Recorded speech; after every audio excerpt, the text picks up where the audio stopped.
People arguing in the streets, leaders making decisions, soldiers marching, merchants calling out. The whole world is moving fast, loud, and certain. And in the middle of all that noise, one young man stops walking. He stops. He listens. And then, very quietly, he begins to ask a question. Not a question about money, not a question about power, but something softer, something harder to answer. What is actually true?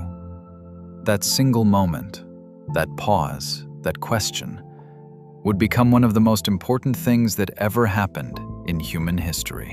This is the story of Plato, a man born into wealth and comfort, broken open by grief, and rebuilt into one of the greatest thinkers who ever lived.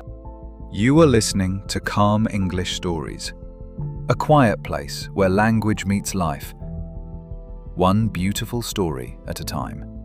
Sit down, breathe slowly, and let the story begin.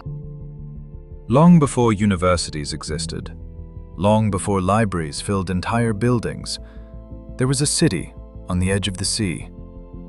Its name was Athens, and Athens, in many ways, was the birthplace of Western thinking.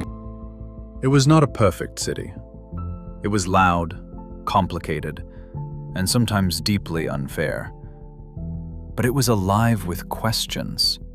People walked through open markets, places called the agora, and they spoke freely. They debated ideas. They challenged each other. And from that noise, something beautiful grew. Around the year 428 before the birth of Christ, into this busy and brilliant city, a boy was born. His family had deep roots in Athens. His father's side carried the blood of ancient kings. His mother's family had close connections to some of the most powerful politicians of the time. From his first days of life, this child was surrounded by comfort, education, and expectation. He was given the name Plato, a name that may have come from the Greek word for broad or wide. Some historians believe this name was given to him because of his physical build. He was strong, wide-shouldered, and as a young man, a serious athlete. He competed in wrestling. He won. He was the kind of person who entered a room and people noticed. His education was careful and complete. He studied music. He wrote poetry. He sat with great teachers who taught him mathematics and rhetoric, the art of speaking well. Everyone around him had the same expectation. Plato would go into politics. He would use his family connections, his education, his strength, and his charm to take a place among the leaders of Athens. He would shape the city. He would become powerful. And for a time, Plato himself wanted exactly that. But life had a different lesson waiting for him. Athens in those days had many voices, but one voice was different from all the others. He did not dress well. He did not carry expensive things. He had no school, no official position, no title. He was an older man, rough, small, with a face that people sometimes found strange. He walked the streets barefoot. He stopped strangers. He asked them questions. His name was Socrates. And Socrates had a gift that was unlike anything the city had ever seen.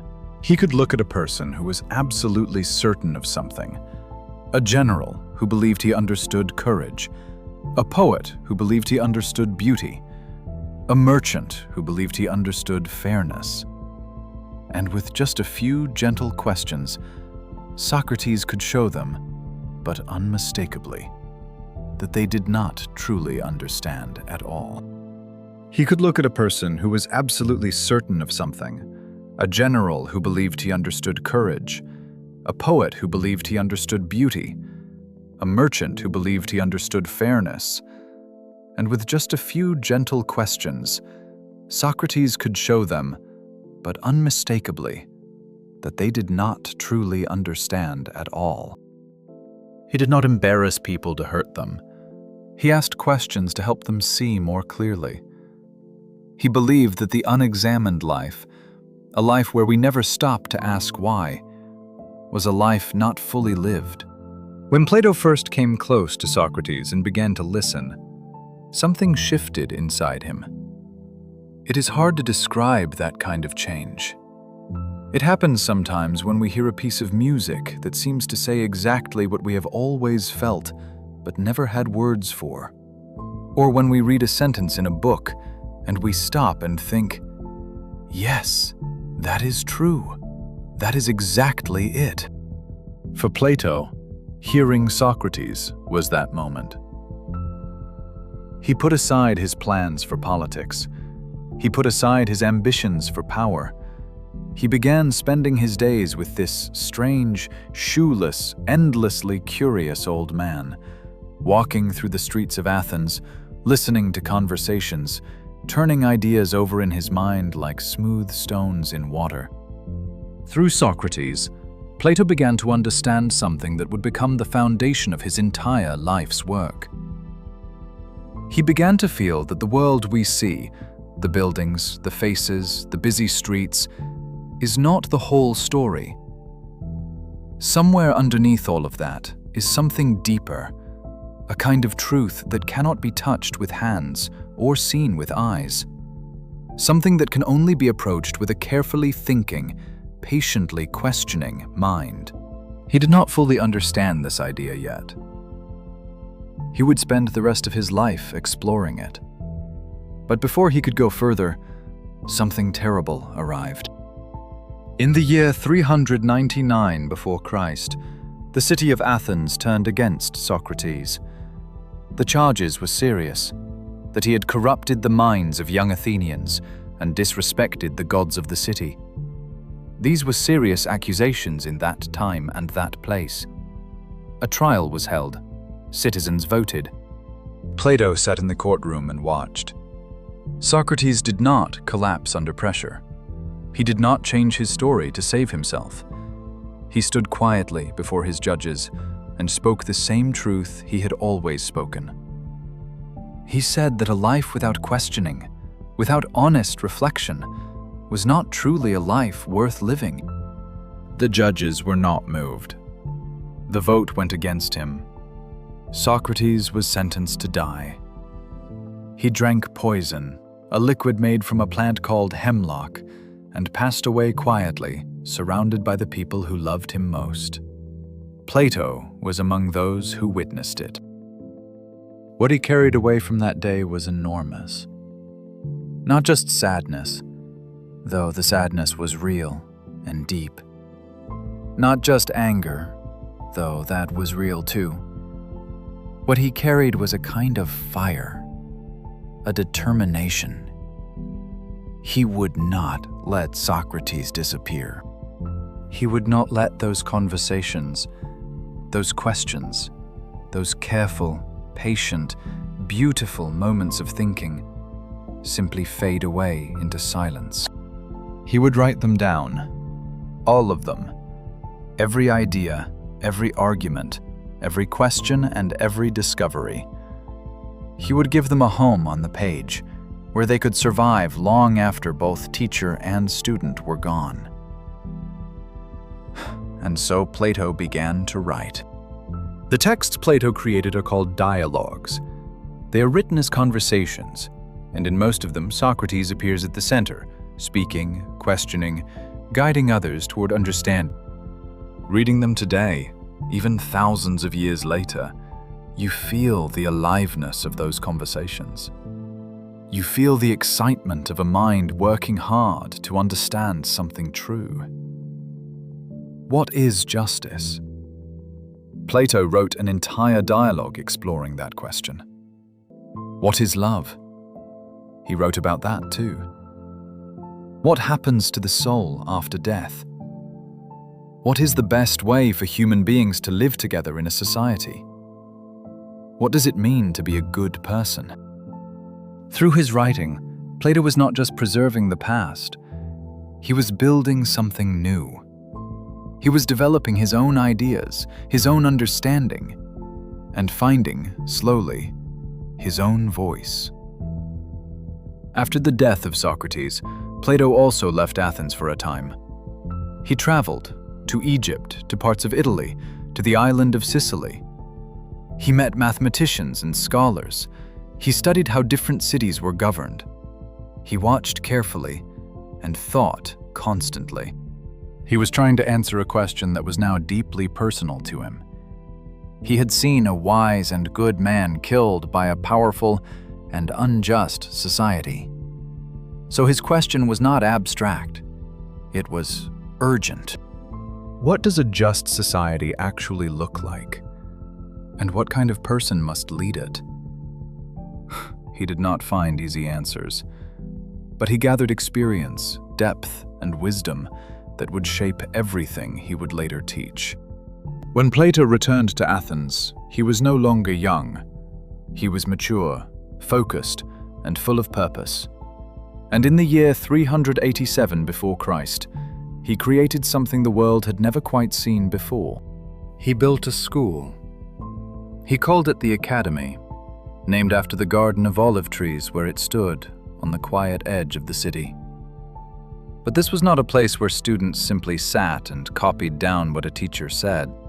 The Academy was a place of shared discovery. Students and teachers thought together. They debated mathematics, philosophy, the nature of the physical world, the ideal structure of government. They challenged each other's ideas with care and respect. They followed the questions wherever the questions led. Many historians consider the Academy to be the first true university in the Western world. It lasted for nearly 900 years after Plato's death. 900 years! Among the students who arrived at the Academy was a young man from the northern part of Greece. He was brilliant, precise, and enormously curious. His name was Aristotle. He would study under Plato for close to 20 years, and eventually he too would go on to change the shape of human knowledge. But that is a story for another day. What matters now is that Plato had created something lasting, something that would carry ideas forward across centuries. At the very heart of everything Plato believed was one idea. He thought that the ordinary world, the world of things we can see, touch, hear, and measure, is not the deepest reality. It is more like a reflection, a shadow. The real world, the world of pure truth and goodness and beauty, exists at a level that only careful thinking can reach.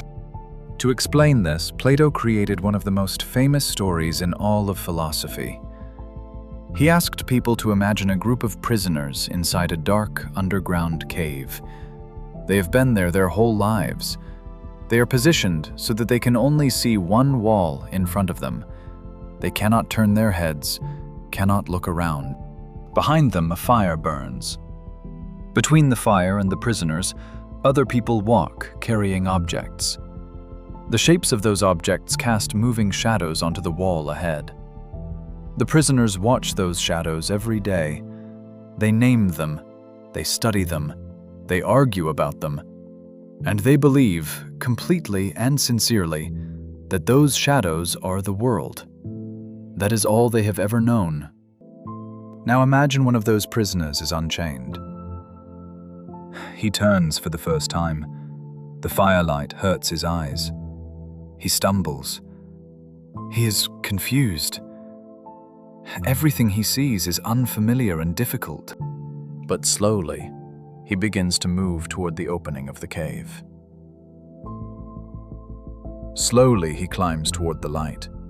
And when he finally steps outside, into the full, open sunlight, for a moment he cannot see anything at all. It is too bright, too overwhelming.